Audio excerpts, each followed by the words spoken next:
दोस्तों, आज हम लोग दुनिया के सबसे क्रूर, निर्दयी और हत्यारे शासक तैमूर लंग के बारे में जानेंगे, जिसके हमले से भारत को उबरने में लगभग सैकड़ों साल लग गए थे। इसने भारत को लूटा ही नहीं दोस्तों, बल्कि लाखों लोगों को मौत के घाट उतार दिया। उनके कटे हुए सिरों की मीनार बनाने में उसे बड़ा मज़ा आता था। तैमूर लंग का जन्म 1336 में उज़्बेकिस्तान के सहर सब्ज नामक स्थान में हुआ था। तैमूर के साथ लंग लगे होने का भी एक कारण है दोस्तों, क्योंकि वह लंगड़ा था, इसलिए उसे तैमूर लंग कहते थे। उसका पूरा नाम शुजाउद्दीन तैमूर था। वह मंगोल शासक चंगेज खान और सिकंदर की तरह दुनिया जीतना चाहता था। सन 1369 में समरकंद के मंगोल शासक के मर जाने पर उसने समरकंद की गद्दी पर कब्जा कर लिया।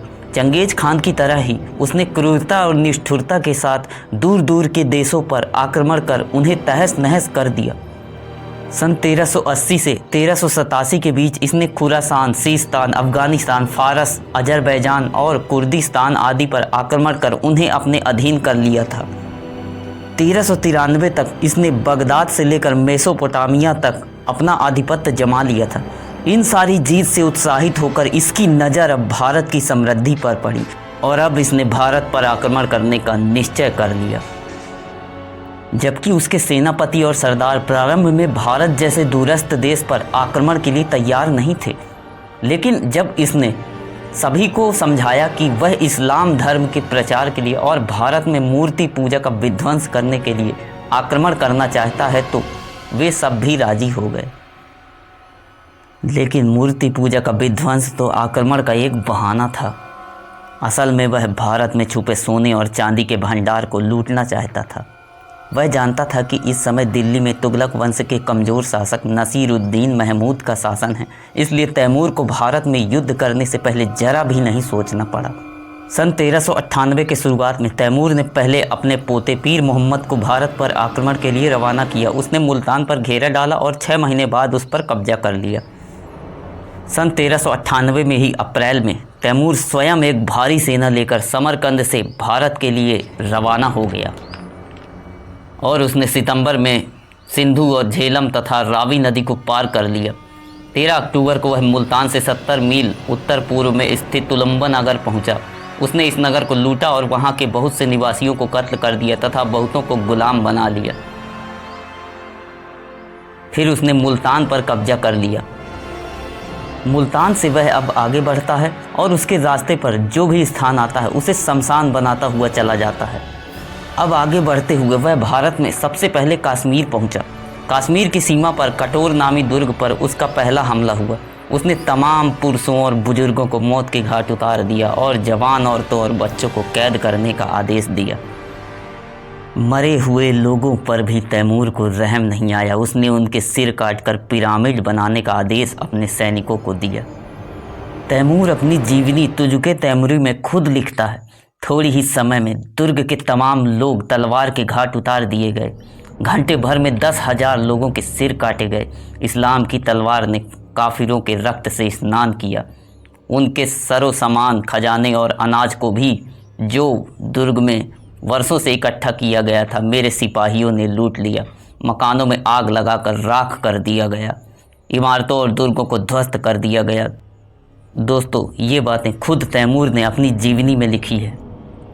उसने अपनी सेना को आदेश दिया कि जो भी मिल जाए उसका कत्ल कर दो, और फिर उसके सैनिकों के सामने जो भी नगर या गांव आए उसे लूट लिया। वहां के पुरुषों और बुजुर्ग महिलाओं को कत्ल कर जवान स्त्रियों और बच्चों को बंदी बना लिया। यहाँ से लूट खसोट करने के बाद अब तैमूर आगे बढ़ता है। दिल्ली के पास ही एक लोनी नगर था। तैमूर ने अपने सैनिकों को आदेश दिया कि मुसलमानों को छोड़कर जितने भी हिंदू मिल जाएं सबको काट डालो। इस समय तक उसके पास हिंदू बंदियों की संख्या लगभग 1 लाख हो गई थी। जब यमुना पार कर दिल्ली पर आक्रमण की तैयारी हो रही थी, तब उसके साथ मौजूद सेनापतियों और सैनिकों ने उससे कहा कि इन बंदियों को कैंप में नहीं छोड़ा जा सकता और इन इस्लाम के शत्रुओं को स्वतंत्र कर देना भी युद्ध के नियमों के विरुद्ध होगा। तब तैमूर अपने सैनिकों को आदेश देता है कि इन सभी को मौत के घाट उतार दिया जाए। तब तैमूर के सैनिकों ने सबसे बड़ा नरसंहार किया। 1 लाख लोगों की हत्या करके तैमूर ने अपने जानवर होने का प्रमाण दिया। 1 लाख की संख्या बहुत ज़्यादा होती है दोस्तों। पानीपत के पास 17 दिसंबर को दिल्ली का सुल्तान महमूद तुगलक अपनी लगभग 50,000 की सेना लेकर तैमूर की सेना से भिड़ गया।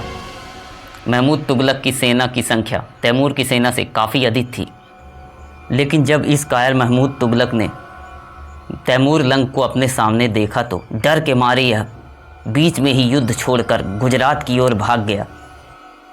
अपने राजा को भागता देख उसका सेनापति मल्लू इकबाल भी बीच में ही युद्ध छोड़कर भाग गया। इस प्रकार तैमूर यह युद्ध जीत गया। दूसरे दिन तैमूर ने दिल्ली में प्रवेश किया और 15 दिनों तक दिल्ली को खूब लूटा खसोटा।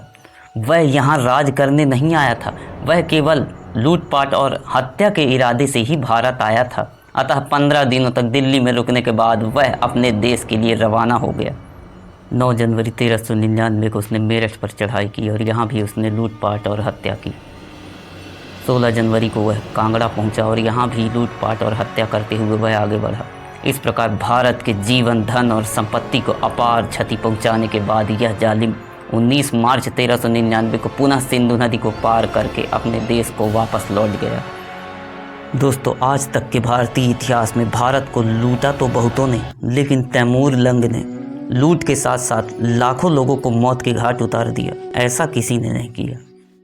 तैमूर लंग के भारत से जाने के बाद जो बचे कुचे लोग थे उनका यहाँ रहना मुश्किल हो गया था।